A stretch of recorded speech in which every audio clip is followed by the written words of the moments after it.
Hello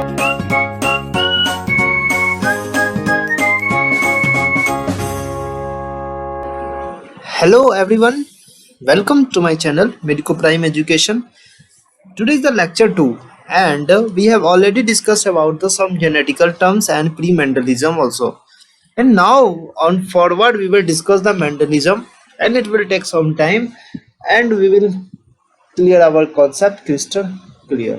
ठीक है, तो सबसे पहले मेंडलिज्म स्टडी करेंगे। इसके बाद धीरे धीरे इसके कुछ डेविएशन आए हैं, वो अलग अलग साइंटिस्ट सबका वर्क हम लोग पढ़ेंगे। ठीक है, सबसे पहले बताओ जो इसका डेफिनेशन, मतलब कहते क्यों है मेंडलिज्म जो मेंडल के द्वारा परफॉर्म किया गया जेनेटिक्स। ठीक है, डिस्क्रिप्शन ऑफ मैकेनिज्म और heredity process and formulation of principles, जिसको मेंडलिज्म बोलते हैं। ठीक है, Mendel postulated very experimental law in the relation to genetics, बहुत सारे लॉ इसने दिए थे।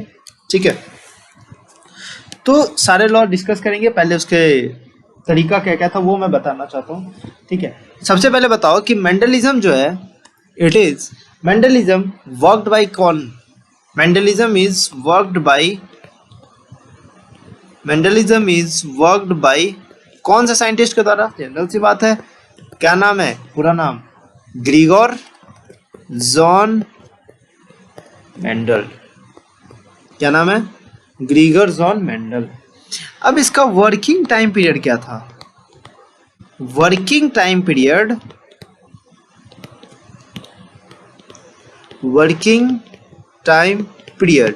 इस वर्किंग टाइम पीरियड वाज 1856 या 57 भी था, कहीं कहीं ऐसा लिखा रहता है। ठीक है, से लेकर 1863, कब तक? 1863 या आगे बढ़ा दो कुछ 1865 तक। ये इसका जो ऑप्शन में आया ना वो लिखना। ठीक है, इसके आसपास ही ऑप्शंस बन के आता है, मोस्टली 1865 भी होता है। ठीक है, तो ये बात ध्यान में रखना। बट जो वर्किंग मटेरियल था, मीन्स किस पे वर्क किया था ये? जो वर्किंग मटेरियल था, इसका जो वर्किंग मटेरियल था वो क्या था? वो था Pisum sativum.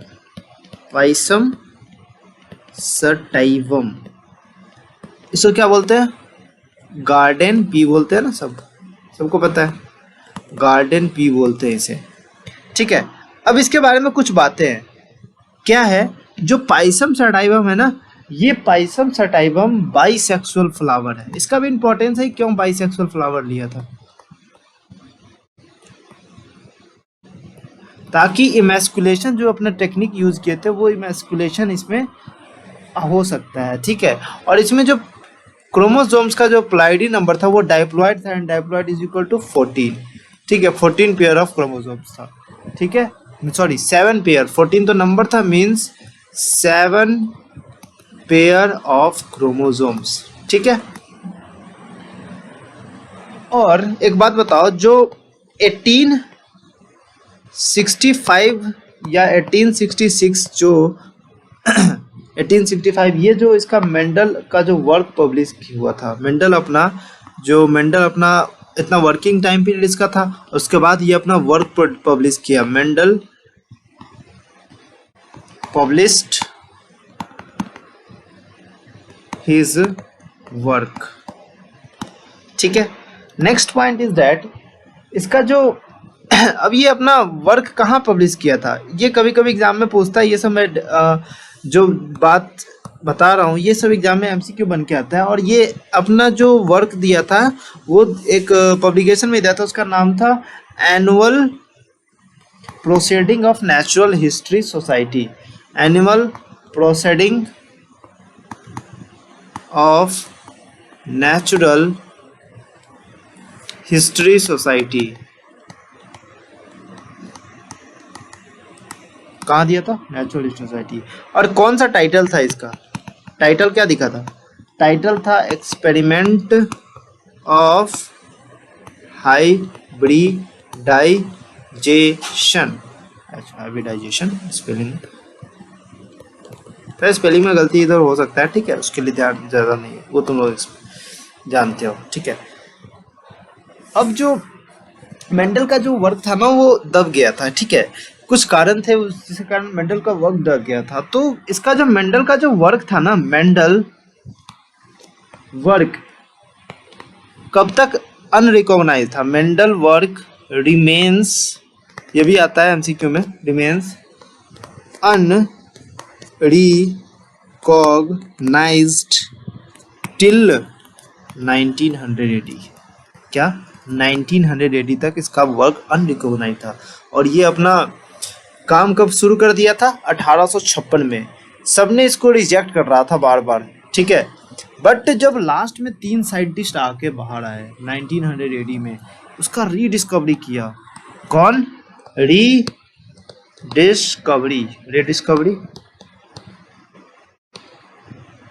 Rediscovery of Mendel's work. भाई साहब बहुत इंपॉर्टेंट एमसीक्यू है। इन 1980 कौन कौन सा ये साइंटिस्ट था? 3 साइंटिस्ट था। क्या नाम था? हुगो डिवेरिस।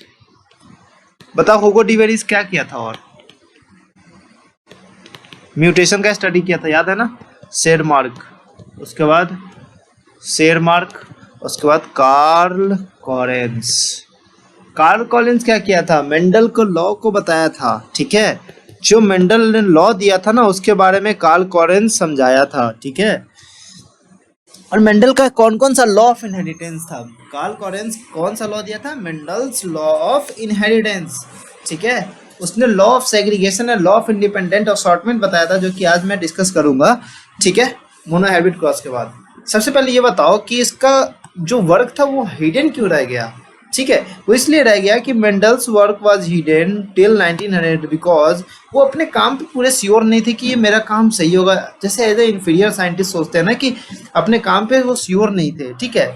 वो जाने पहचाने कोई साइंटिस्ट थे नहीं, इसलिए उसे लगता था कि भाई मेरा काम कैसे, अगले जो बड़े बड़े साइंटिस्ट है जैसे कि डार्विन को अपना वर्क दिखाया था, वो भी इसने नेग्लेक्ट कर दिया था, ठीक है। और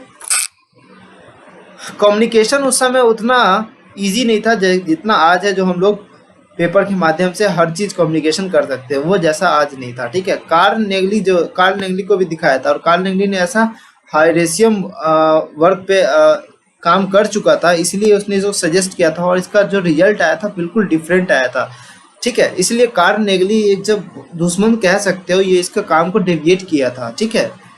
और इसमें से मेन चीज क्या था कि उस टाइम ये मैथमेटिक्स और स्टैटिक्स यूज किया था ना, वो भाई साहब किसी साइंटिस्ट को समझ नहीं आया था। डार्विन इसीलिए इससे पीछे हट रहा था, ठीक है। और उस समय चार्ल्स डार्विन का भी पॉपुलैरिटी ज्यादा था, ठीक है। And he could not answer the intermediate forms of the character. इसमें कुछ कुछ इंटरमीडिएट फॉर्म्स बन रहे थे जब इसने हाइरेशियम पे वर्क किया था, और इसके पास से कोई आंसर नहीं था, ठीक है। इसीलिए इसका वर्क बहुत ज्यादा हिडन रह गया। And could not provide the proof of the physical existence. ये फैक्टर का जो यूज किया ना, इसका कुछ फिजिकल एग्जिस्टेंस नहीं बताया एज अ जीन के माध्यम से। उसमें उतनी जीन के बारे में चर्चा नहीं होती थी ना। उसका वर्क टाइम से पहले ही ढूंढा गया, ठीक है, बहुत जल्दी ढूंढा गया, इसलिए टाइम भी उसे साथ नहीं दिया, ठीक है। और he is the scientist who give not tag the as a name of scientist, ठीक है। उसे साइंटिस्ट का दर्जा तो उसे बहुत महान साइंटिस्ट माना जाता है, ठीक है। आज वो नहीं होते तो जेनेटिक्स आज इतना आगे नहीं बढ़ता, ठीक है। तो वो महान दर्जे का साइंटिस्ट है, बस उसे आज तक पता नहीं चला कि वो साइंटिस्ट भी रह चुके हैं, ठीक है। उसको पता नहीं कि वो इतने बड़े साइंटिस्ट और इतने बड़े काम करके गए हैं, ठीक है। चलो, तो एक बात बताओ, उसने पाइसम सटाइवम को ही क्यों चुना? बहुत अच्छा कैरेक्टर होता है इसमें। देखो, बहुत सारे वेल डिफाइंड कॉन्ट्रास्टिंग कैरेक्टर होते हैं, मैं आगे डिस्कस करूंगा। बहुत सारे वेल डिफाइंड कॉन्ट्रास्टिंग कैरेक्टर, ये देखो, ये सब well defined contrasting character means violet का कॉन्ट्रास्ट कौन होता है? वाइट। तो ये सब कॉन्ट्रास्टिंग कैरेक्टर है, ठीक है। बाइसेक्सुअल फ्लावर था, ठीक है। प्रीडोमिनेंटली सेल्फ फर्टिलाइजेशन हो जाता था अपने आप ही। अब ये नहीं कि ये प्लांट है, ये दोनों प्लांट है, इस पे जाके फर्टिलाइजेशन कराना पड़ता है, ऐसा कुछ नहीं, सेल्फ फर्टिलाइजेशन था, ठीक है, बाइसेक्सुअल प्लांट में। और इजिली हाइब्रिडाइजेशन होता था, इजी टू कल्टिवेट करना भी आसान है, सबको पता है। एनुअल प्लांट है और इसका लाइफ साइकिल शॉर्ट होता है। ये बहुत इंपॉर्टेंट बात है कि इसका लाइफ साइकिल शॉर्ट होता है, इसलिए ये जल्दी जल्दी कैरेक्टर को स्टडी कर सकता है, ठीक है। और इसको क्लाइमेट के लिए क्लाइमेट सुटेबल इसको चाहिए, ठीक है। आर्टिफिशियली क्रॉस पॉलिनेशन पॉसिबल हो सकता है, आर्टिफिशियली भी क्रॉस पॉलिनेशन पॉसिबल है। बट बताओ, ये जो पाइसम सटाइवन है, इसमें 34 कैरेक्टर पहले इसने स्टडी किया, उसके बाद 22 कैरेक्टर, लास्ट में 7 पेयर ऑफ कैरेक्टर स्टडी किया, इसमें ट्रू ब्रीडिंग लाइन उसको बोलते हैं, ठीक है। देखो 7 पेयर ऑफ जो कैरेक्टर स्टडी किया ना, वो ये था 1 2 3 4 5 6 7, ये 4 पेयर ऑफ कैरेक्टर स्टडी किया। जैसे कि बताओ क्या लिखा है, 4 कैरेक्टर्स पेयर और 14 ट्रू ब्रीडिंग लाइन। ये कितना 14 है, 1 2 7 ये 7 ये 14 ट्रू ब्रीडिंग लाइन्स इससे निकल के आए। और इसने ये एक साइंटिस्ट थे एस ब्लिक्ट, उसने कंक्लूड किया, उसने ये बताया कि मेंडल का जो 7 कैरेक्टर है ना, वो 4 क्रोमोजोम 4 क्रोमोजोम पे, 4 नहीं 4 नहीं 4 क्रोमोजोम पे नहीं, क्रोमोजोम नंबर 1 4 5 और 7 पे लोकेटेड है। कौन सा, 14, सॉरी 1 4 5 7, इसको ऐसे याद रखो, 1 और 7 लास्ट में 4 5, ठीक है क्या, 1 4 5। अब देखो इसी सीक्वेंस में मुझे इसे याद रखना है। अब ये एग्जाम का क्वेश्चन है, ये बहुत इंपॉर्टेंट टेबल है जो मैंने यहाँ पे दिया है, ठीक है, ये बहुत इंपॉर्टेंट टेबल है। बताओ जो फ्लावर कलर है, ठीक है, पुष्पा वाला नहीं, ठीक है, ये फ्लावर कलर है, इसमें वायलेट और वाइट, ठीक है, इसमें झुकना पड़ेगा तुमको, ठीक है, पर यहाँ पे फ्लावर नहीं झुकने वाला, ये तुम्हें झुका देगा, इसीलिए याद रखना सब कुछ। फ्लावर का बहुत सारा चीज है, फ्लावर का कलर एंड फ्लावर का पोजीशन, ठीक है। तो बताओ सीड कलर जो होता है, एक तो वायलेट होगा एक तो वाइट होगा, ठीक है, और सीड कलर कॉटिलिडन कलर, एक येलो होगा एक ग्रीन होगा। जो डोमिनेंट फॉर्म होता है ये येलो होता है, ये सारा डोमिनेंट फॉर्म है, और ये रेसेसिव फॉर्म है, ठीक है। हाइट के बाद क्या, टॉल एंड ड्रॉप, जो मैं बहुत देर से पिछले लेक्चर में बोल रहा था। फ्लावर पोजीशन एक एक्सियल होगा या तो टर्मिनल होगा, या तो एक्सिस पे होगा फ्लावर, नहीं तो ये टर्मिनल होगा, ऐसे ऐसे, ठीक है। पॉड शेप इनफ्लैटेंड होगा या कॉन्स्ट्रिक्टेड होगा, मैं डायग्राम दिखाता हूँ, ठीक है। पॉड कलर ये ग्रीन होगा या तो येलो होगा। देखो यहाँ पे कलर का बात आया ना, यहाँ पे 2 चीज याद रखना है, यहाँ पे येलो और ग्रीन कंफ्यूज कर सकता है तुम्हें। जो सीड कलर है ना वो हमेशा येलो होता है, ठीक है, इसका सीड कलर हमेशा येलो होता है कॉटिलिडन का। लेकिन जो पॉड का कलर होता है वो ग्रीन होता है, मीन्स ये इमेच्योर फॉर्म टाइप का है, ठीक है। तो इमेच्योर में तुम लोग देखे होगे जो मटर होता है वो इनिशियली ग्रीन कलर का होता है, ठीक है, बाद में वो येलो भी हो जाता है। बट जो रेसेसिव फॉर्म होता है सीड का वो ग्रीन कम होता है बट येलो ज्यादा होता है, ठीक है। सीड का जो शेप होता है वो राउंड होता है बट रिंकल्ड रेसेसिव फॉर्म में होता है, ठीक है। एक जीन एक से ज्यादा कैरेक्टर रिकॉर्ड करता है, उसको प्लेयोट्रॉपिक जीन, आगे चैप्टर आगे टॉपिक है बताऊंगा, ठीक है। देखो सीड शेप ये हो गया राउंड और रिंकल्ड। सीड कलर में बात करें तो ये येलो हो गया, ये ग्रीन हो गया। और ये पॉड शेप का बात करें तो ये फुल है, ये कॉन्स्ट्रिक्टेड है, ये देखो इसमें कॉन्स्ट्रिक्शन आ रहा है। पॉड कलर का बात करें ये ग्रीन और येलो। फ्लावर पोजीशन पे देखो ये दोनों फ्लावर एक्सियल पे लगे हैं बट ये फ्लावर टर्मिनल पे लगे हैं, एक इस साइड एक इस साइड एक्सियल, बट एक टर्मिनल पे लगा हुआ है तो क्या बोलते हैं, टर्मिनल। स्टेम हाइट ये टॉल है ये ड्वार्फ, ठीक है, इतनी आसान सी बात है। बट एक चीज याद रखना, ये थोड़ा सा एक्स्ट्रा है कि ये क्रोमोसोम नंबर 1 4 5 और 7, मैं बताया कि जो एस ब्लिक ने बताया था कि जो ये 4 जो क्रोमोसोम, जो ये 7 पेयर ऑफ कैरेक्टर है, ये कहाँ प्रेजेंट होते हैं, 4 क्रोमोसोम पे, ठीक है। फर्स्ट क्रोमोसोम पे फ्लावर कलर और सीड कलर प्रेजेंट होता है। क्रोमोसोम नंबर 4 पे हाइट फ्लावर पोजीशन और पॉड से प्रेजेंट होता है। क्रोमोसोम 5 पे पॉड कलर और सीड से प्रेजेंट होता है। क्रोमोसोम 7 पे, ठीक है, क्रोमोसोम 7 पे। तो ये बात याद रखना इसको, ठीक है। ऐसे इसको सीक्वेंस में, जिस सीक्वेंस में टेबल बनाया ना उसी सीक्वेंस में याद रखना। ऐसे तो तुम्हें रट्टा मारोगे तो भूल ही जाओगे, तो दूसरे तरह से रट्टा मारो ना, ठीक है। टेबल बना लो 3-4 बार, क्योंकि हर बार एक ना क्वेश्चन आता ही है इसमें, बहुत इंपॉर्टेंट है, भूलना मत इसे। चलो अब मेंडल के एक्सपेरिमेंट के उसके टेक्निक का बात करते हैं। 3 स्टेप है इसका, कितना, 3 स्टेप। सबसे पहले सिलेक्शन ऑफ प्योर पेरेंट्स, फिर उसके बीच में जो पेरेंट्स मैंने सिलेक्ट किया था उसके बीच में क्रॉसिंग, और फिर सेल्फिंग इन हाइब्रिड प्लांट्स, ठीक है। तो सबसे पहला स्टेप है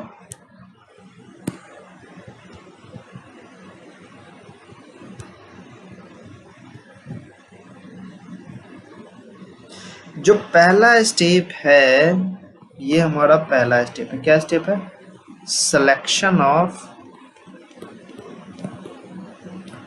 प्योर पेरेंट्स। ये कैसे होता है, सेल्फिंग करा करा के। क्या होता है, सेल्फिंग करा करा के, डन बाई, उसने क्या किया था, डन बाई कंटिन्यूअस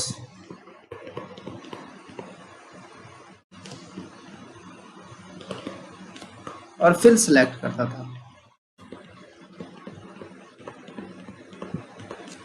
और इसने क्या किया, इससे 14 ट्रू ब्रीडिंग वैरायटीज प्रोवाइड किया। ठीक है, प्योर लाइन जिसे बोलते हैं। Developed 14 true breeding varieties. भाई बहुत इंटरेस्टिंग है, समझना। यहाँ पे ये 14 ट्रू ब्रीडिंग वैरायटीज को क्या बोलते हैं, या तो 7 डोमिनेंट वो बताया था, ठीक है, या 7 रिसेसिव बताया था, और इसी को क्या बोलते हैं, प्योर लाइंस इसको बोलते हैं, प्योर लाइंस। तो इसने ऐसे करते करते selection of pure parents select कैसे किया, कंटिन्यूअस सेल्फिंग कराया, उससे 14 ट्रू ब्रीडिंग वैरायटीज मिला, जिसको प्योर लाइन कहते हैं, जिसमें 7 रेसेसिव और 7 डोमिनेंट इसे मिले थे। ठीक है, अब उसे तो पेरेंट्स मिल गया। अब सेकेंड स्टेप था कि सेकेंड स्टेप में उसने क्या किया, cross between selected pure parents, cross between selected pure parents. इसमें ये तरीका अपनाया था, कौन सा तरीका, इमैस्कुलेशन यूज किया था, फिर उसके बाद बैगिंग यूज किया था, ठीक है, और बैगिंग उसके बाद टैगिंग टेक्निक यूज किया था। क्या यूज किया था, टैगिंग टेक्निक। तो सबसे पहले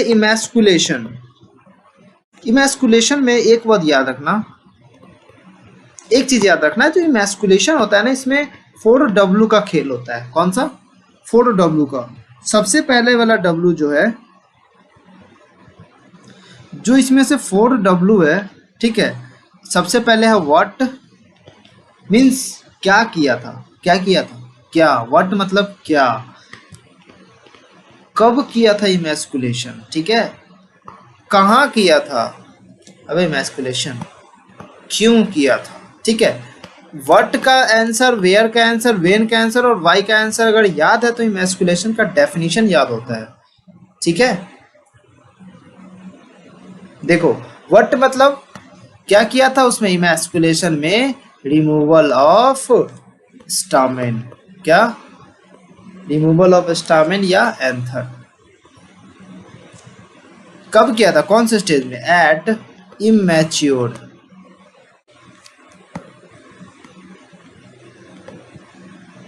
या जुवेनाइल स्टेज।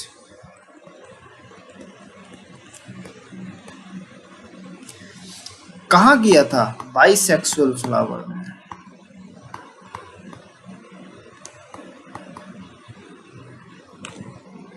क्यों किया था, सेल्फ पॉलिनेशन ना हो।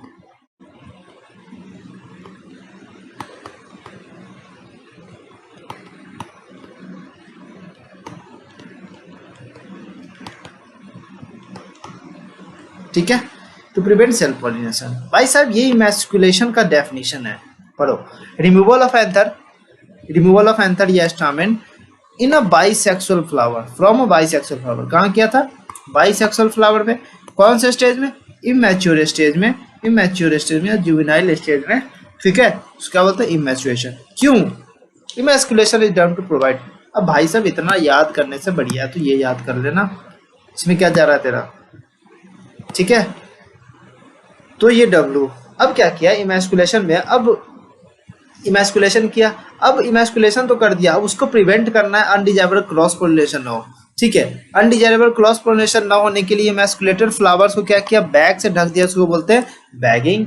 और उसके बाद क्या, उसमें टैग लगा दिया ताकि ये लगे कि हाँ ये प्लांट है। ठीक है, इसमें ये चीज हो चुका है। अब इसमें क्या किया, मैच्योर पॉलन ग्रेन्स को कलेक्ट कर लिया, male parents, and separated over vascular plants. Seeds are formed in the female plants after formulation. Seeds जो होता है वो कहाँ बनता है, फीमेल प्लांट आफ्टर पॉलिनेशन कराने के बाद। और ये प्लांट्स को ऑब्टेन किया, और ऑब्टेन करने के बाद क्या है, फर्स्ट फिलियल जनरेशन। और इस टेक्निक से एक हाइब्रिड सीड बन के आता है, which were collected and then grow, and the we obtain what, first filial generation plant means first hybrid plant is obtained, and that's why we can say that first filial generation. But F1 represents the first filial generation. So क्या बोलते हैं, first filial generation. ठीक है, अब उसको self pollination करा के उसका सेकंड थर्ड स्टेप जो होता है, थर्ड स्टेप क्या होता है, सेल्फिंग इन हाइब्रिड प्लांट। क्या होता है, सेल्फिंग इन हाइब्रिड प्लांट। ये क्या हो रहा है भाई,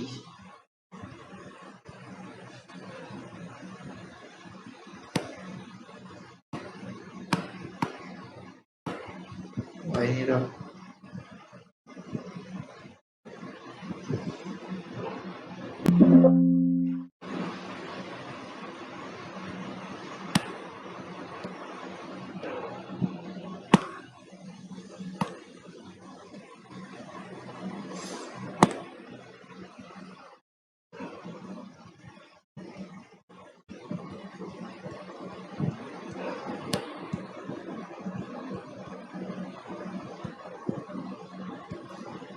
चलो, क्या किया था इसमें, सेल्फिंग इन हाइब्रिड प्लांट। तो बताओ, ये हमारा एक बाइसेक्सुअल प्लांट है, बाइसेक्सुअल फ्लावर। इसमें क्या किए थे हम लोग, सेल्फिंग किए थे और जो सीड कलेक्ट किए हम लोग, ठीक।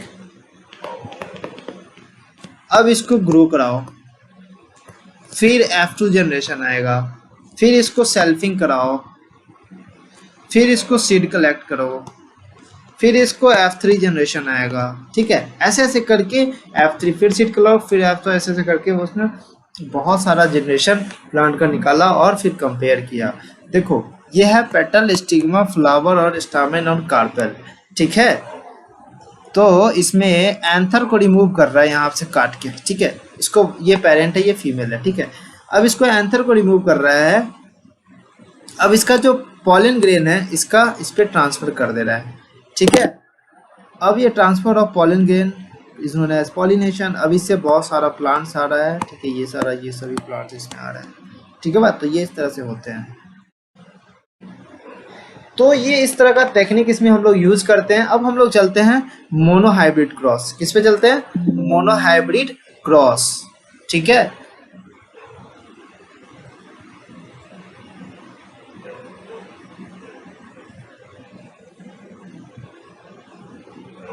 It is opening, this will take some time, okay। Then हम लोग का लेक्चर आज था, बट वो छूट गया था धोखा से, ठीक है। तो हम लोग आगे आज का टॉपिक, मतलब वो भी आज ही का टॉपिक था। अब स्टार्ट करते हैं monohybrid cross and questions to solve the trick. And सबसे पहले देखो, मोनो हाइब्रिड क्रॉस को पढ़ने के लिए बहुत इंपॉर्टेंट होता है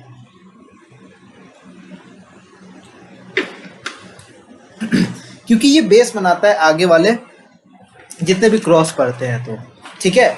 अगर ये क्रॉस आ जाता है तो सभी क्रॉस आसानी से सीख सकते हैं, ठीक है।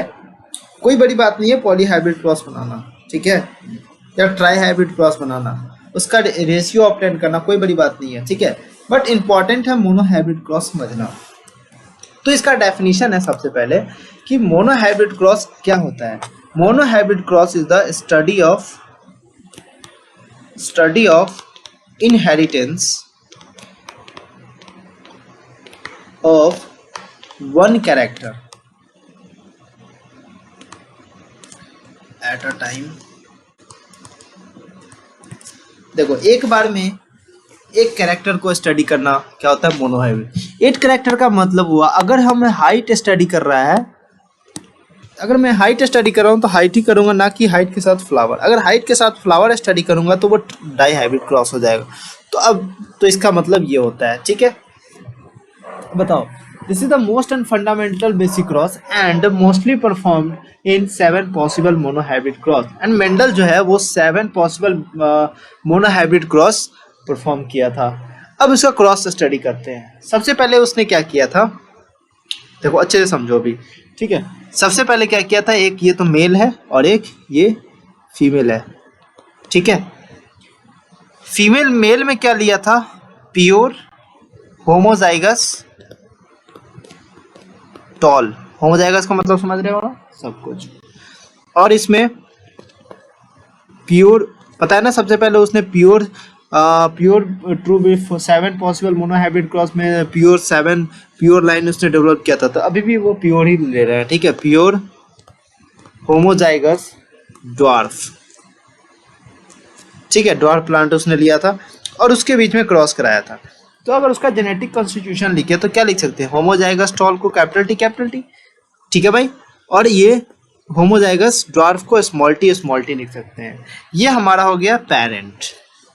अब इससे क्या आएगा, अब इससे गैमेट, मैं गैमेट बनाना सिखाऊंगा, अभी के लिए ये सब बातें याद रखो कि अगर मियोसिस के बाद मियोसिस अगर होता है, ठीक है, अगर मियोसिस होता है तो ये कौन सा गैमेट बनाएगा, मियोसिस के बाद पता है ना, एक एलील जाएगा गैमेट बनाने के लिए, एलील में से एक जीन जाता है, एक जीन, ठीक है, और इसका एक जीन जाएगा, ठीक है, आई बात समझ में। तो ये क्या है, गैमीट है, क्या है, गैमीट। अब गैमीट बन गया, अब इसके बीच में क्या होगा, फर्टिलाइजेशन, क्या होगा, फर्टिलाइजेशन, ठीक है।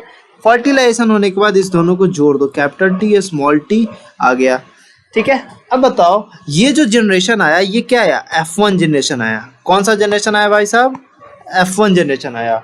अब ये F1 जनरेशन को मेंडल क्या करते थे, जो F1 जनरेशन आता था उसको क्या बोलते थे, उसको F1 फर्स्ट फिलर जनरेशन बोलते थे। और इसमें जो कैपिटल टी आया ना, कैपिटल टी, तो उसने देखा कि जितने भी प्लांट थे सब ऑल आर टॉल, जितने भी प्लांट थे सभी टॉल आए फर्टिलाइजेशन के बाद, ठीक है।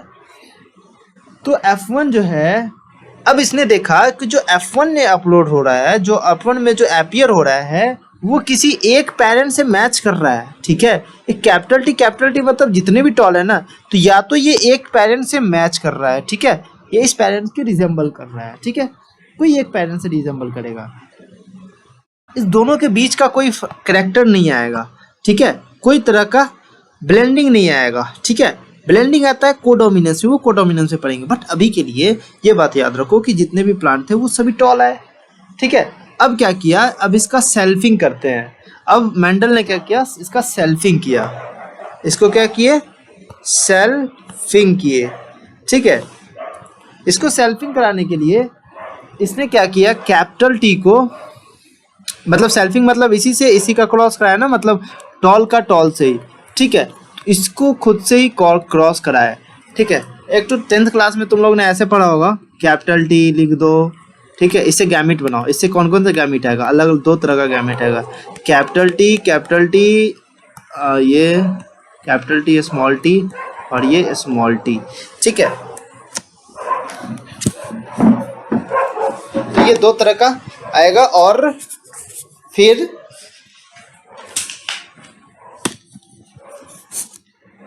बताओ इसके आगे कैसे करते हैं। हाँ, सबको अब याद आ गया होगा क्लास 10th की बातें।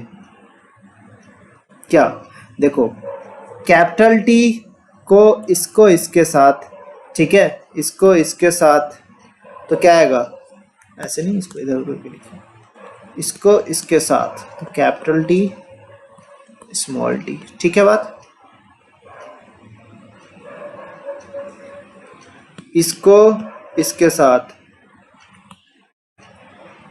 इसको इसके साथ, ठीक है, कैपिटल टी, सॉरी ये तो कैपिटल टी आएगा ना,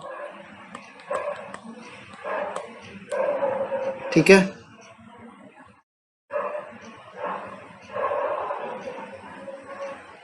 इसको इसके साथ small T and capital T, इसको इसके साथ स्मॉल टी, ठीक है। तो कौन कौन सा, ये 4 तरह के जीनोटाइप आए, ठीक है। अब इसने एक साइंटिस्ट आया आरसी पुन्नेट, इसी चीज को आसान करने के लिए एक चेकर बोर्ड मेथड डिजाइन किया। कौन सा method, checker board method, checker board method, ठीक है, या इसको बोलते हैं पुन्नेट स्क्वायर मेथड, ठीक है, क्या बोलते हैं, पुन्नेट स्क्वायर मेथड। और किसने दिया था, गिवन बाय आरसी पुन्नेट।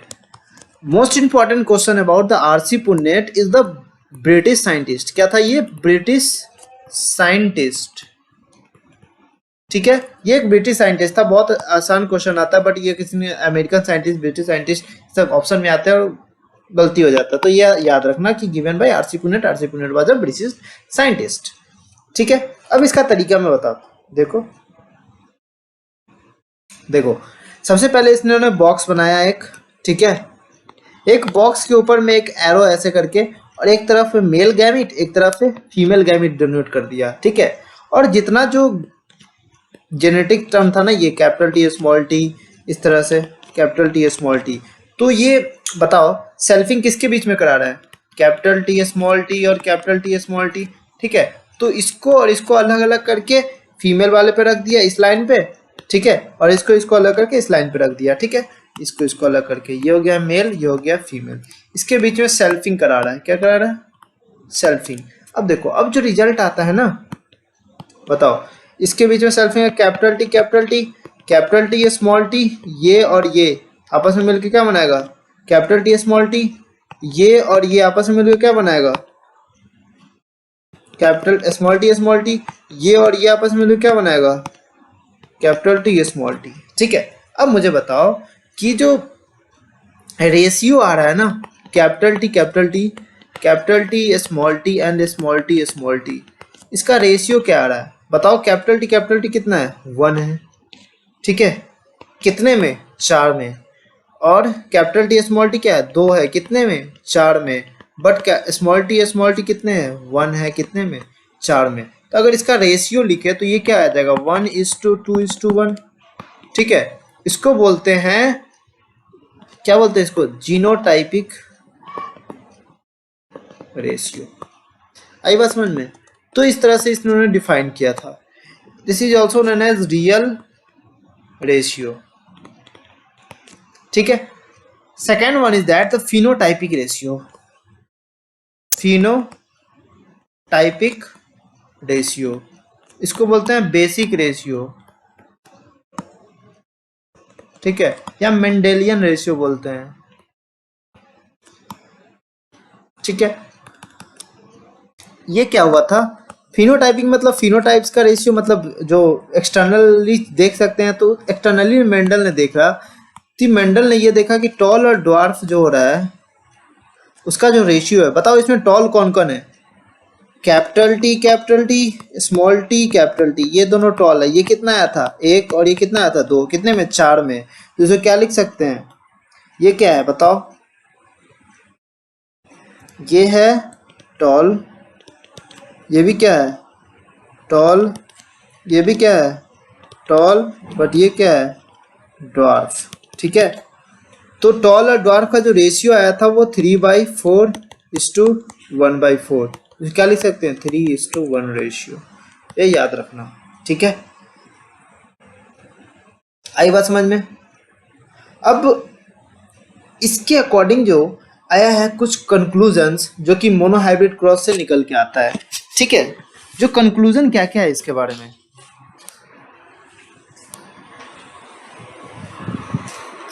ये बात समझ में आई सबको, ठीक है। चलो, first conclusion is that paired factor, कौन सा कंक्लूजन है, कंक्लूजन 1 क्या है, पेयर्ड फैक्टर, ठीक है। पेयर फैक्टर क्या कहता है कि जितने भी कैरेक्टर है वो डिस्क्रीट या इंडिपेंडेंट यूनिट से करेक्ट कंट्रोल होते हैं, जिसको क्या बोलते हैं, फैक्टर, इसीलिए इसको नाम देते हैं पेयर्ड फैक्टर। मीन्स जितने भी कैरेक्टर होते हैं ऑर्गेनिज्म में वो पेयर्ड फॉर्म में, उसका जो फैक्टर का मतलब आज के जनरेशन में क्या बोल सकते हैं, एलील, क्या बोलते हैं, एलील। तो जो फैक्टर होते हैं या एलील होते हैं वो पेयर फॉर्म से प्रेजेंट होते हैं। बताओ ये जो फैक्टर है, ये एक फैक्टर ने बोला था, सॉरी, ये फैक्टर किसने बोला था, ये फैक्टर मेंडल ने बोला था। और इसी को फैक्टर को क्या बोलते हैं, एलील बोलते हैं। और ये एलील क्या होते हैं, पेयर में प्रेजेंट होते हैं, ये हमेशा पेयर में प्रेजेंट होते हैं, ठीक है। जो कि एक फैक्टर ये आता है मेल पेरेंट से, और एक फैक्टर, एक जीन आता है, one factor comes from the male and other factor comes from the female. तो इसका मतलब जो पेयर्ड फैक्टर का मतलब कंक्लूजन 1 जो उसने दिया था, उसने अपना जो कंक्लूजन के तौर पे जो लॉ ऑफ डोमिनेंस इसे बोलते हैं, ठीक है। लॉ ऑफ डोमिनेंस में 2 चीज आता है, पेयर्ड फैक्टर एंड डोमिनेंस। तो दोनों को कंबाइन करके लॉ ऑफ डोमिनेंस दिया था। तो बेसिकली मैं इसको पार्ट बाय पार्ट बता रहा हूँ। जो पेयर्ड फैक्टर था, जो every character is control by the discrete unit known as factor, ठीक है, और independent unit not factor, but for every character in an organism factor या allele is present in the pure form. और एक factor parents से आता है, male parents से, फीमेल पेरेंट्स, इसमें क्या बड़ी बात, ठीक है। पेयर फैक्टर होता है एक मेल से एक फीमेल से, इसको क्या बोलते हैं, पेयर फैक्टर बोलते हैं, ठीक है। चलो अब सेकेंड कंक्लूजन आता है, कंक्लूजन सेकेंड, इसको बोलते हैं डोमिनेंस। क्या बोलते हैं, डोमिनेंस। तो डोमिनेंस में क्या होता है कि हेट्रोजाइगस कंडीशन में जो F1 का जो हेट्रोजाइगस कंडीशन था कैपिटल T स्मॉल t, इसमें क्या होता है कि एलील या फैक्टर इसमें एक एक्सप्रेस करता है, उसके बोलते हैं डोमिनेंट फैक्टर। बताओ इसमें एक्सप्रेस कौन किया, कैपिटल T स्मॉल t में, कि हमारा कितना आया था, सभी तो टॉल आया था, मीन्स टॉल एक्सप्रेस किया, मीन्स कैपिटल T एक्सप्रेस कर लिया, इसीलिए इसको बोलते हैं डोमिनेंट फैक्टर। बट जो स्मॉल t होता है वो रेसेसिव फैक्टर है,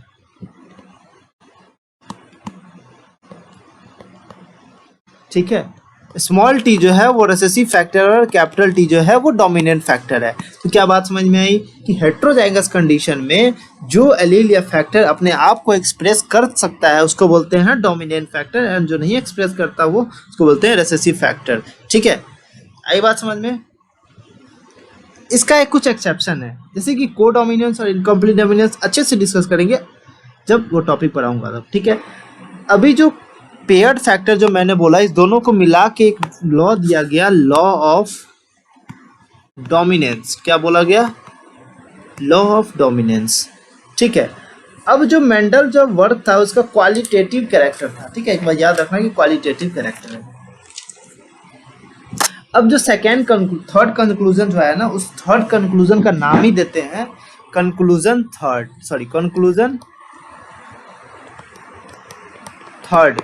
थर्ड का नाम क्या है, law of segregation.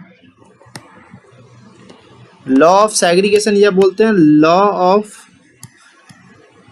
Purity of gametes, ठीक है। क्या बोलते हैं, law of purity of gametes. इसमें क्या होता है, एलिलिक जीन का इंडिपेंडेंट सेपरेशन होता है, ठीक है। हर जो गैमेट होता है वो एक एलील रिसीव करता है, ठीक है। इसीलिए हम लोग बोलते हैं ना कि कोई भी गैमेट इम्प्योर नहीं होता, मीन्स हेट्रोजाइगस में नहीं होता, ठीक है। Means purity of the gametes को कौन बताता है, लॉ ऑफ सेग्रीगेशन, ठीक है। ये कभी इस तरह ब्लेंडिंग क्या होता है, independent separation of allelic gene due to which every generation receives only one allele and hence the gamete can not be impure. बताओ ये ये कैपिटल T, ये स्मॉल t, ये क्या है, एलिलिक जीन है, एलिलिक जीन, ठीक है। इसमें कैपिटल T और स्मॉल t ये अलग अलग गैमेट है, ठीक है। तो ये गैमेट क्या होता है, हर गैमेट एक एलील रिसीव करता है, ठीक है, एंड हेंस द गैमेट, ये कभी भी इम्प्योर, ये हेट्रोजाइगस होमोजाइगस नहीं होता, ये हेट्रोजाइगस है क्या, ये कैपिटल T अकेला नहीं, ये हमेशा प्योर फॉर्म में रहता है। तो gamete always present in pure form, ठीक है। मैंने आगे लेक्चर में शायद लिख दिया होगा, आगे वाले स्लाइड में, हाँ ये लिखा हुआ है सारा, ठीक है। तो इसको समझने के बाद नोट डाउन कर लेना, ठीक है। चलो अब अगला पॉइंट आता है कि ये यूनिवर्सल लॉ है बायोलॉजी का, ठीक है। और ये कहाँ होता है, मोस्ट इंपॉर्टेंट ये एनाफेज फर्स्ट में होता है, ठीक है। एनाफेज फर्स्ट में बहुत अच्छा इंपॉर्टेंट क्वेश्चन है, ये याद रखना। इसमें क्या होता है, disjunction of the homologous chromosome leads to the separation of allele known as segregation, ठीक है। सेग्रीगेशन का डेफिनेशन क्या है, segregation is the disjunction of homologous chromosomes leads to the separation of allelic gene is known as. बताओ मैंने homologous chromosome इसलिए ही बताया था, ठीक है। ये होमोलोगस क्रोमोसोम है आपस में, ठीक है, ये आपस में सेग्रीगेट होता है, ठीक। मीन्स इसका जो जीन है ये कैपिटल T और स्मॉल t, इसका सेग्रीगेशन होना ही क्या होता है, लॉ ऑफ सेग्रीगेशन, ठीक है। लॉ ऑफ सेग्रीगेशन मैंने बोला ना, एलिलिक जीन का एलिलिक जीन का जो सेग्रीगेशन होता है उसको क्या बोलते हैं, लॉ ऑफ सेग्रीगेशन, ठीक है। और इसे क्या पता चलता है, जो गैमेट इसके बाद बनता है वो प्योर बनता है, मीन्स इसीलिए इसको बोलते हैं law of purity of gametes. अब बात क्लियर हुई, ठीक है। अब इसका एक्सेप्शन एक है, chromosomal non distinction abnormal case होता है, ठीक है। या तो अगर क्रोमोसोमल एबनॉर्मल होता है तो इसको क्या बोलते हैं, लिंकेज, इसका एक्सेप्शनल केस आता है इसका, ठीक है। और जो 3:2 फेनोटाइपिक रेशियो वो लॉ ऑफ सेग्रीगेशन के कारण होता है और डोमिनेंस के कारण, दोनों के कारण होता है। एग्जाम में क्वेश्चन कभी आया कि 3:1 फेनोटाइपिक रेशियो क्यों आया, लॉ ऑफ सेग्रीगेशन के कारण, ठीक है, और डोमिनेंस के कारण। बहुत आई बात समझ में। चलो इससे पहले मैं एक क्वेश्चन डिस्कस करता हूँ, एक चीज डिस्कस करता हूँ, गैमेट फॉर्मेशन, ठीक है। बहुत अच्छा तरीका है, मैं अभी बता रहा हूँ गैमेट फॉर्मेशन। पहले तो ये बताओ, टॉपिक डालो गैमेट फॉर्मेशन, ठीक है। गैमेट फॉर्मेशन का एक फॉर्मूला डायरेक्ट है, टाइप ऑफ गैमेट, ठीक है। टाइप ऑफ गैमेट, कितने टाइप का गैमेट बनेगा, type of gamete is equal to 2 की पावर n, ये फॉर्मूला याद रखना। बट एक चीज याद रखो, बट एक चीज यहाँ पे n इज इक्वल टू क्या है, नंबर ऑफ हेटेरोजाइगस पेयर, ठीक है। हेटेरोजाइगस पेयर का नंबर है ये, तो चलो ठीक है। बताओ ये हमारा डाइप्लॉइड है, अगर इसमें मियोसिस होता है, ठीक है, अगर इसमें मियोसिस होता है तो ये n बनता है हैप्लॉइड। ये हैप्लॉइड क्या बना, गैमेट, ठीक है। इसी तरह से मैं तो भी यही बता रहा हूँ ना, यही तो सेम चीज है आपस में, आई बात समझ में, ये सेम चीज है। मैं इसमें 2n मतलब n और n लिख रहा हूँ ना, ठीक है, अलग अलग चीज है। तो बताओ ये 2n ये मियोसिस करेगा, मियोसिस करेगा तो ये क्या देगा, कैपिटल T अलग से, स्मॉल t अलग से, ये क्या बन रहा है, गैमेट बन रहा है, ठीक है। तो इस तरह से गैमेट का फॉर्मेशन करना है। जैसे ये आपस में डिवाइड होके हम लोग गैमेट का फॉर्मेशन, ये तो सिंपल सी बात। बस उसी तरह से एक तो ये तरीका है कि टाइप ऑफ गैमेट्स निकालना, ठीक है, इतना टाइप का गैमेट्स आएगा। बट अगर तुम्हें बता दो, अब मैं अलग अलग केस डिस्कस कर रहा हूँ, ठीक है। सबसे पहला केस मैं लूंगा कैपिटल ए अगर रहा तो, कैपिटल ए स्मॉल ए रहा तो, स्मॉल ए और कैपिटल भी स्मॉल भी रहा तो, कैपिटल ए स्मॉल भी रहा तो, और capital A small A capital B small भी रहा तो, और capital B small B capital C small C, ठीक है। इस तरह का जेनेटिक कॉन्स्टिट्यूशन रहा और तुम्हें बोला कि फाइंड द गैमेट फॉर्मेशन या find the number of gametes found by this. तो सबसे पहले तो फॉर्मूला लगाएंगे हम लोग। क्या फॉर्मूला लगाएंगे, 2 की पावर 0। बताओ इसमें नंबर ऑफ हेटेरोजाइगस पेयर कितना है, ये तो होमोजाइगस है, ठीक है, ये होमोजाइगस है तो 2 की पावर 1 कितना होता है, 0, सॉरी 2 की पावर 0 इक्वल टू 1। ये एक हेटेरोजाइगस पेयर है तो 2 की पावर क्या हो गया, 1 मतलब 2, मीन्स इससे 2 गैमेट बनेंगे। ये बताओ यहाँ पे कितने बनेंगे, 2 की पावर 1, इसमें एक हेटेरोजाइगस है, मतलब 2 गैमेट। देखो ये 2 गैमेट बन रहा है, ठीक है। इसमें बताओ एक हेटेरोजाइगस है, इसमें भी 2 गैमेट बनेंगे, कितना, 2। बट इसमें बताओ 2 हेटेरोजाइगस है, 2 की पावर 2 इज इक्वल टू 4 बनेंगे गैमेट। बट इसमें कितना हेटेरोजाइगस है, 2 हेटेरोजाइगस है, इसमें भी 2 की power 2 is equal to 4 gametes बनेंगे। अब मैं बताता हूँ कि गैमेट्स कैसे बनेंगे, ठीक है। देखो जो गैमेट्स बनने का तरीका होता है ना, ये जो होमोजाइगस है उसको लिख दो, ठीक है। बट एक बार में एक ही होमोजाइगस लिखना, आई बात समझ में, एक बार में एक ही होमोजाइगस लिखना।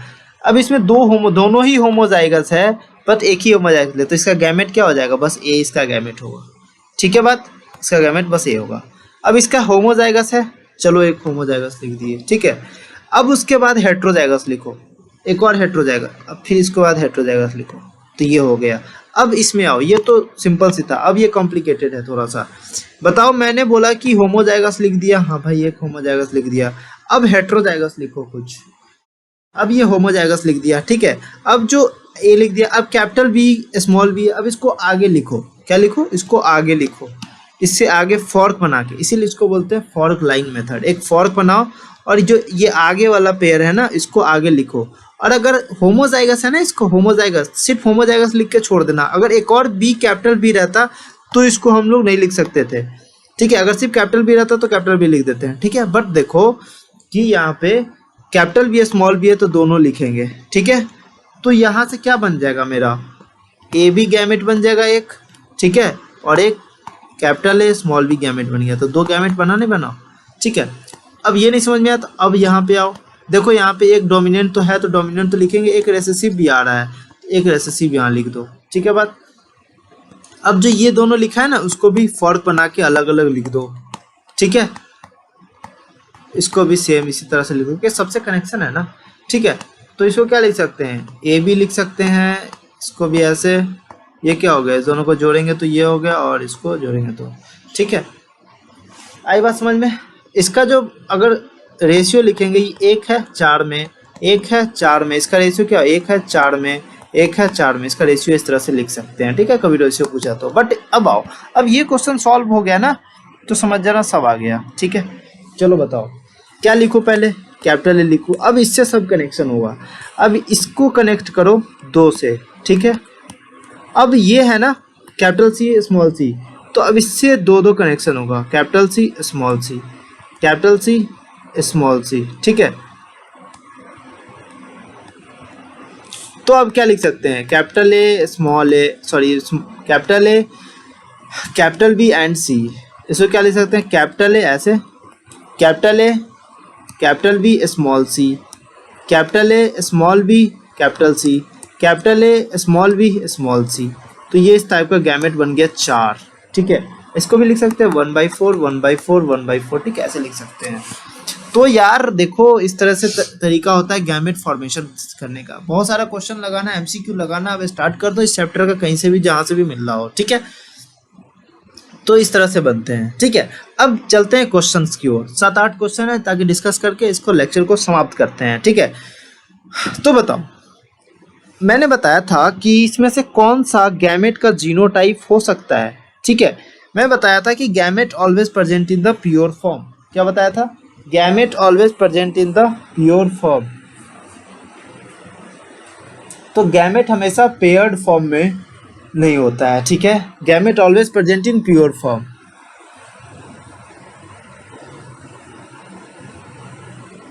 ठीक है, बताओ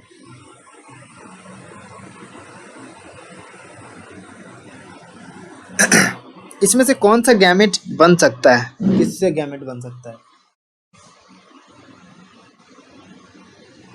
प्योर फॉर्म में होना चाहिए था, ठीक है। Gametes always are in pure form, means paired form में नहीं होगा, ठीक है। तो ये देखो इसमें हर गैमेट्स अलग अलग है, मतलब हर एक प्योर फॉर्म में है, बट इसमें कैपिटल भी स्मॉल भी आ रहा है, इसमें कैपिटल एस स्मॉल एस आ रहा है, इसमें कैपिटल एस आ रहा है, बट ये एक टाइप का हो रहा है ना, प्योरिटी नहीं आ रहा है, ठीक है। ये अलग अलग टाइप का, B T M S R, ये अलग अलग टाइप का है, ठीक है, इसीलिए ये आंसर हो जाएगा। What type of genotype is not possible for gamete? इसमें से कौन सा जो है वो जीनोटाइप गैमेट के लिए पॉसिबल नहीं है। मैं बोला कि gamete always pure means paired form में नहीं होना चाहिए, गैमेट्स आर ऑलवेज प्योर, ठीक है। बताओ, ये देखो ये कैपिटल एस लिखा है, बट ये सब चीज अलग अलग है, ये सब अलग है, ये सब अलग है, इसीलिए ये आंसर हो जाएगा, ये कभी भी गैमेट नहीं बना सकता, ठीक है। Hemophilic person is heterozygous for ABC gene, एक हीमोफिलिक पर्सन है जो कि एबीसी जीन के लिए हेट्रोजाइगस है, ठीक है। What percentage of his gametes contain both A B C and H gene, ठीक है। यहाँ पे एच क्या डोनेट कर रहा है, मोस्ट इंपॉर्टेंट चीज यहाँ पे एच जो डोनेट करता है, ये एक्स एच डोनेट कर रहा है, ठीक है। चलो देखो सबसे पहले क्या बताओ, heterozygous for AB gene, heterozygous for ABC gene के लिए हेट्रोजाइगस क्या लिख सकते हैं, हेट्रोजाइगस क्या हो सकता है, capital A small A, capital B small B, capital C small C, और क्या हो सकता है, his gamete, what percentage of his gamete, gamete है तो गैमेट के लिए सेक्स क्रोमोसोम भी लिखना पड़ेगा, ठीक है, इसके लिए तो है तो, लेकिन what percentage of his gametes contain A B C H gene, A B C और एच जीन कितना परसेंट होगा, ठीक है। सबसे पहले निकाल तो लो कितना क्या क्या है, ठीक है। तो ये एक्स एच और वाई ये कॉन्स्टिट्यूशन दिया हुआ है, ठीक है। तो बताओ इसमें हेट्रोजाइगस कितना है, हेट्रोजाइगस 1 2 3, और ये भी तो हेट्रोजाइगस है ना, बताया था ना, ठीक है, ये भी हेट्रोजाइगस है। तो जो स्पर्म में, इसमें से स्पर्म में क्या कहा जाएगा, मीन्स यहाँ पे n इज इक्वल टू तो 3 है, बट हेट्रोजाइगस, और बताओ ये जो स्पर्म में कितना जाएगा, अब हमें पूछ क्या रहा है, A B C H gene, A B C H, H मतलब इसको एक्स एच ये बोल रहा है, ठीक है। तो बताओ ये ए कितने में है, 1 में है कितना, 2 में है 1, ये बी कितना है 2 में है 1, ये भी 2 में है 1, ये भी 2 में है 1, तो इसका कितना हो जाएगा परसेंटेज 1/16, ठीक है। इसको गुना करोगे तो, ठीक है, मल्टीप्लाई करोगे तो 1/16 आ जाएगा, तो ये आंसर है, ठीक है। चलो 4th question, what is the probability of the second child, कहाँ चला गया भाई,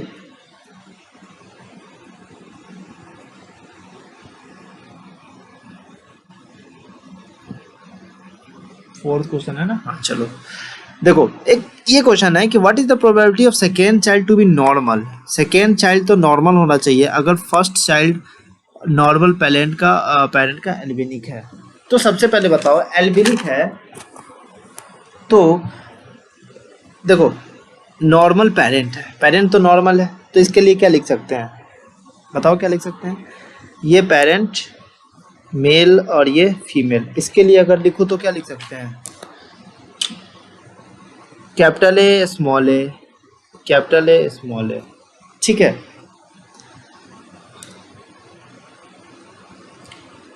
तो एल्बिनिक जो डिजीज होता है, एल्बिनिज्म जो डिजीज होता है, एल्बिनिज्म कहाँ गया, एल्बिनिज्म क्या होता है, एल्बिनिज्म ऑटोसोमल रेसेसिव होता है, ठीक है। ऑटोसोमल रेसेसिव मतलब ऑटोसोमल कंडीशन में ये, मतलब रेसेसिव कंडीशन में ये डिजीज कॉज करेगा, ठीक है। तो रेसेसिव कंडीशन कॉज में ये डिजीज कॉज करेगा, तो ये बताओ ये डोमिनेंट है और ये रेसेसिव है, तो इस कंडीशन में ही करेगा ना डिजीज। बट हमें क्या बोल रहा है, कौन कौन सा जेनेटिक कॉन्स्टिट्यूशन बनेगा, capital A small A small A small A. तो पेरेंट्स का क्या लिखूं मैं, नॉर्मल पेरेंट बोल रहा है ना, तो ये तो नॉर्मल होगा नहीं, ये एल्बिनिक होगा, ठीक है। ऑटोसोमल रेसेसिव, पेरेंट्स नॉर्मल है, ठीक है, ये डिजीज, बट ये कैपिटल ए फॉर्म में क्या होगा, नॉर्मल होगा पेरेंट्स, ठीक है। लेकिन जो हमारा जो फर्स्ट ठीक है, सेकेंड चाइल्ड नॉर्मल होना चाहिए, तो बताओ ये दोनों क्या होगा, इसका जेनेटिक कॉन्स्टिट्यूशन क्या हो जाएगा, नॉर्मल के लिए कैपिटल है स्मॉल है, ठीक है। तो ये क्या हो जाएगा, बोथ आर कैरियर, ठीक है, दोनों कैरियर होगा। और इससे क्या आएगा, कैपिटल ए स्मॉल ए, इससे जो स्मॉल ए आ रहा है ना, क्या आ रहा है, जो कि सेकेंड चाइल्ड भी नॉर्मली, फर्स्ट चाइल्ड इज एल्बेनिक। अगर पहला चाइल्ड एल्बेनिक आ रहा है, ये एल्बेनिक है, ठीक है, तो एल्बेनिक का कॉन्स्टिट्यूशन क्या हो जाएगा 1/4, क्योंकि 1/2 इंटू 1/2, ये क्या हो गया, एल्बेनिक है। तो नॉर्मल चाइल्ड क्या आएगा, जो नॉर्मल चाइल्ड आएगा, नॉर्मल चाइल्ड होने के लिए इसके लिए 1 माइनस 1/4 कर दो, कितना आ जाएगा 3/4। आई बात समझ में, चलो इन एंड क्रॉस 45 टॉल, ठीक है, 45 टॉल है एंड 14 ड्वार्फ है, ऑब्टेन होता है कोई भी क्रॉस में। तो ये इससे लग रहा है 3:1 रेशियो का कुछ टॉल और ड्वार्फ का। अब मुझे लग गया कि ये मोनोहाइब्रिड क्रॉस है, ठीक है। अब मैं मोनोहाइब्रिड क्रॉस वाली बातें यहाँ लगाऊंगा कि जो टॉल और ड्वार्फ का क्या आ रहा है 3:1 रेशियो, मीन्स ये F2 जनरेशन का 3:1 रेशियो क्या दिया हुआ है, F2 जनरेशन दिया हुआ है, ठीक है। और F2 जनरेशन के लिए मैंने पेरेंट्स क्या चूज किया था, कैपिटल टी स्मॉल टी, ये पेरेंट्स चूज किया था। तो इसका पेरेंट्स का जेनेटिक कॉन्स्टिट्यूशन क्या हो जाएगा, कैपिटल टी स्मॉल टी, ये भी ऑप्शन हो जाएगा, ठीक है। चलो नेक्स्ट क्वेश्चन में देखो, थोड़ा सा ट्विस्ट है। नेक्स्ट क्वेश्चन में अगर 45 tall and 14 dwarf are obtain in F2 generation, अगर F2 जनरेशन अगर बोल दिया तो इसका जीनोटाइप क्या होगा पेरेंट्स का। फिर यहाँ पे जीनोटाइप पेरेंट्स का चेंज हो जाएगा, क्या कि जो पेरेंट्स का जीनोटाइप है, ये पेरेंट्स जो है वो कैपिटल टी और स्मॉल टी होगा, ठीक है। अगर जनरेशन मेंशन हो क्वेश्चन में, ठीक है, तो हम लोग F2 जनरेशन ही लेते हैं, ठीक है, जनरेशन मेंशन हो। तो F1 जनरेशन में क्या आया था, इसको क्रॉस कराने के बाद कैपिटल टी स्मॉल टी आया था, ठीक है। F2 जनरेशन में सेल्फिंग कराने के बाद क्या आया था, टॉल और ड्वार्फ का रेशियो क्या होता है, 3:1 आया था, ठीक है, ये रेशियो आया था 3:1। तो अगर बात जनरेशन की अगर कर दे, ठीक है, अगर बात जनरेशन की कर दे मीन्स F2 जनरेशन की कर दे, तो हम लोग पेरेंट का इफ जनरेशन इज मेंशनड, अगर generation is not mentioned, if generation is not mentioned, अगर जनरेशन मेंशनड नहीं है तो हम लोग F2 जनरेशन का बात करेंगे, जनरेशन मेंशनड है F1 जनरेशन का बात करेंगे, जनरेशन मेंशनड है F2 जनरेशन का। अब बताओ F जनरेशन मेंशनड है F2 जनरेशन, तो हम लोग पेरेंट क्या चूज करेंगे, कैपिटल टी, स्मॉल टी। तो इसका आंसर ये जा रहा है बी, ठीक है। चलो अब हमें रेशियो बताना है, चलो बताओ। A plant with genotype RRTTGG, ये जीनोटाइप है, ठीक है, produce gametes produce, probability of gamete which contain, इस गैमेट का प्रोबेबिलिटी क्या है जो इस टाइप का जीनोटाइप होगा, ठीक है।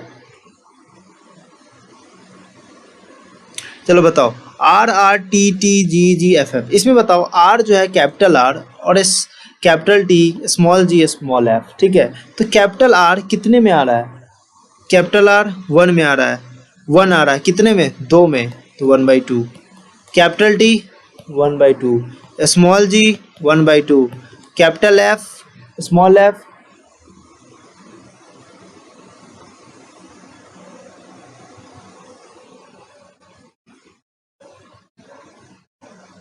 स्मॉल f 1 आ रहा है एक में ही, ठीक है। तो क्या आ रहा है 1/8, ठीक है बात।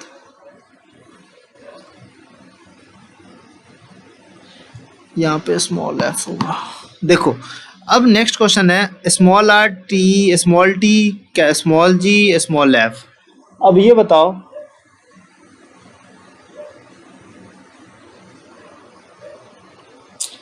यार, यहाँ पे एक चीज गलती है, ये तो सही है, ये सही है, बट यहाँ पे कैपिटल F होगा, ठीक है, इसीलिए 1/2।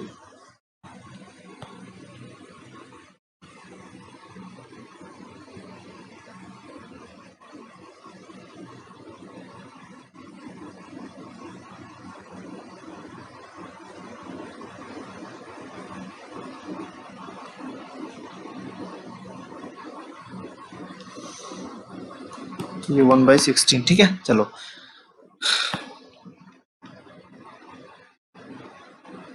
अब इसे बताओ capital R small small r small t small g small f। अब इसमें स्मॉल r क्या होगा 1/2, स्मॉल g क्या हो जाएगा 1/2, बट स्मॉल f कहीं दिख रहा है यहाँ नहीं ना, इसीलिए 0, इसीलिए इसका प्रोबेबिलिटी क्या होगा 0, इसका 1/16।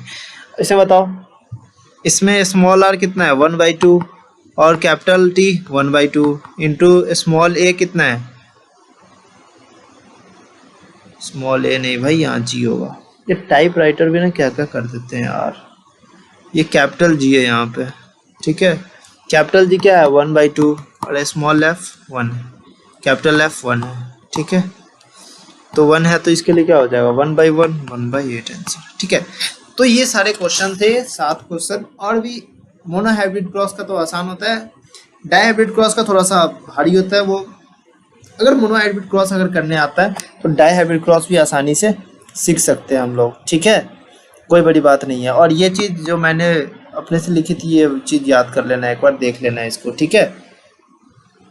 ये रहा, ठीक है, स्क्रीनशॉट ले लो। चलो तो ये हो गया हमारा मोनो हाइब्रिड क्रॉस। अगले लेक्चर में आएगा डाई हाइब्रिड क्रॉस, उसके बाद अगले लेक्चर में मैं बताऊंगा उसके क्वेश्चन, सारे चीज़ क्वेश्चन डिस्कस करूंगा, फिर आगे आगे चलते जाऊंगा, ठीक है। तो अच्छे से नोट्स बना के लिखना सब कुछ, और जो थोड़ा डाउट लगे वो कमेंट सेक्शन में ज़रूर लिखना, ठीक है। आई होप ये वीडियो अच्छी लगी होगी एंड ये सीरीज़ अच्छा लग रहा होगा, एंड चैनल को लाइक कर देना, एंड चैनल को सब्सक्राइब कर देना, एंड वीडियो को लाइक करना, ठीक है। चलो तब तक के लिए okay bye, have a nice day, thank you.